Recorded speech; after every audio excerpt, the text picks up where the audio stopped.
Hey everybody, it's Laura here from Analog Man Cave. And this video you're going to look at now is a clip from a longer one that I did. I did an unboxing video the other night with these minis back here. I got the new WizKids anniversary minis collection from the old original AD&D Monster Manual. No replicas and anything. Anyway, basically I would just talking, live stream this and that, and Erik was in the chat, and it was like midnight or something or whatever it was. So I said, hey, come on in and join, man. So we had talked for like an hour. Then Paul Flint Fireforge jumped in after a bit. But Erik and I, we went off on a little riff about authenticity and YouTube channels and the difference in older YouTube channels, the big ones, and the newer, the scrappier ones, I guess. And I think and authenticity seems to be a new thing, a thing that people are looking for. They don't want the big polished fancy stuff, right? They don't want the high production values. They want people who are real.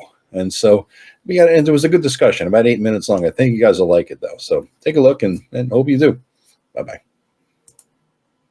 Yeah, the channel collaboration is the best way forward. Definitely. I think that is the key, man. We should do more like simulcast streams with like, you know, Greyhawk Grognard or Matt Finch if he ever does anything anymore. But what I've seen is that it seems like all those guys who have like the big channels, right?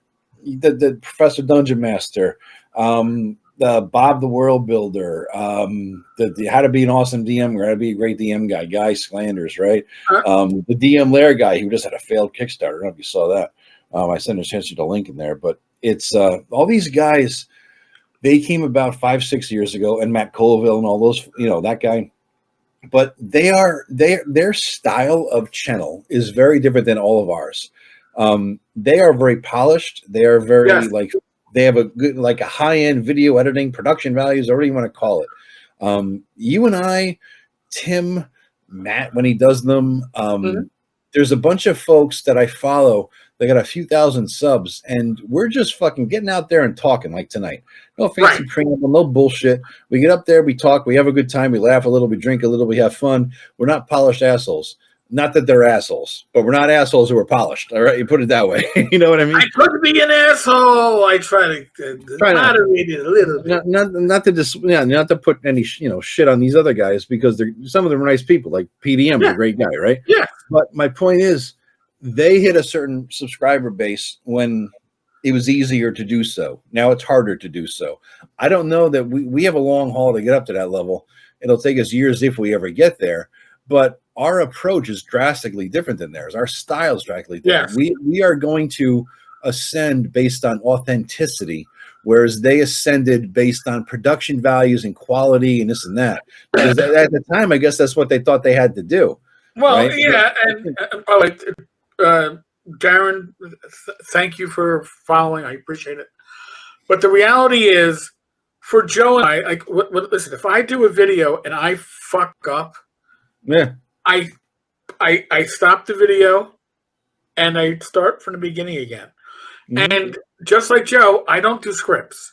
All right. Yeah. At most, I may have 2 or 3 bullet points. Yes. In front of me. But I don't do scripts because you want authentic.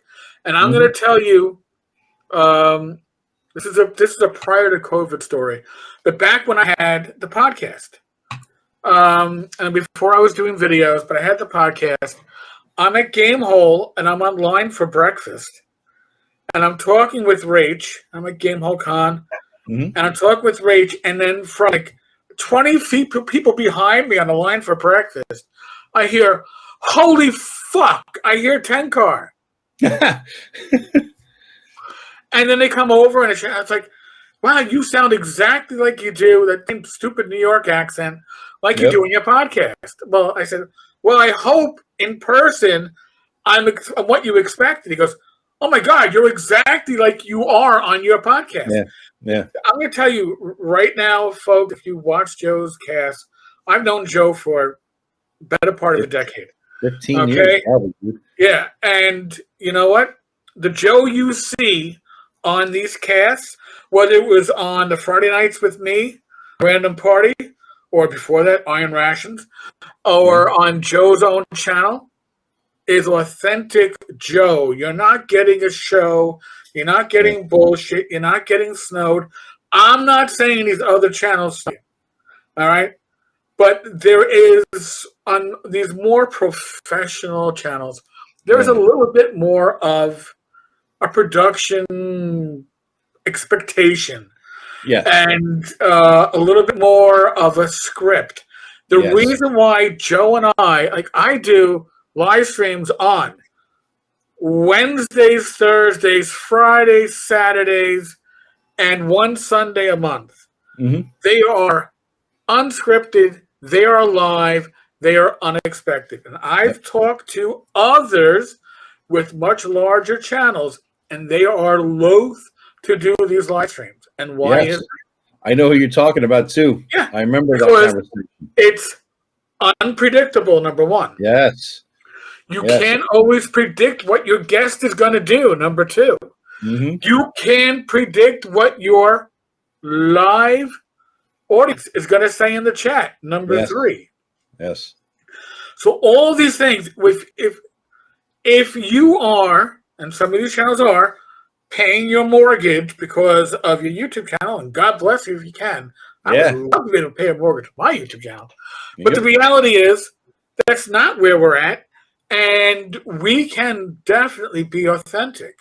Yeah. So you're getting the real Tenkar. You're getting the real Joe the lawyer. Erik's the same here as he is in person. When we're having a drink at a bar, when I was sitting in his living room in his house, when we're looking through Complete Strategist, I mean, sitting with Rachel and him, it's exactly the same. Our dynamic, our interaction, our level, everything is exactly the same. We've met some other YouTubers in the past on our own individually and as a group, and they seem, the bigger ones, slightly different in person, slightly different in person. Right. Some of them. You know what I mean? They're more low key. They're not putting it on this professional YouTuber voice and personality, and you know what I mean, all that shit. You know what I mean? If you can find my original Anchor podcast, my first 2 or 3 episodes, I was putting on that professional radio voice. And I pulled that up. Remember you talked about last time? I found that fucking thing. But the reality is, that's not me. That's not why any of you, if you're on my channel, are here to listen to. It's not why you're here listening to Joe. I'll be honest with you. If I had to listen to Joe put on a fake voice for 4 hours, I have firearms. They probably come into play. All right, I'm just putting that out there in a very neutral manner. I listened to some of them and I turn it off, dude. I forget who it was, but this today I was like, I get up in the morning and you take a shit, you take a shower, you find some video to listen to or whatever, and I'm like 5 minutes in, like I just can't, because you're so full of shit. The way you say it, you may be saying the most accurate, logical, perfect, truthful thing in the world that I will never hear because I can't deal with your fucking artificialness. You know, right, and that's. You're not going to get that with Joe. You're not going to get that with Tenkar. You're not going to get that with any of my co-hosts.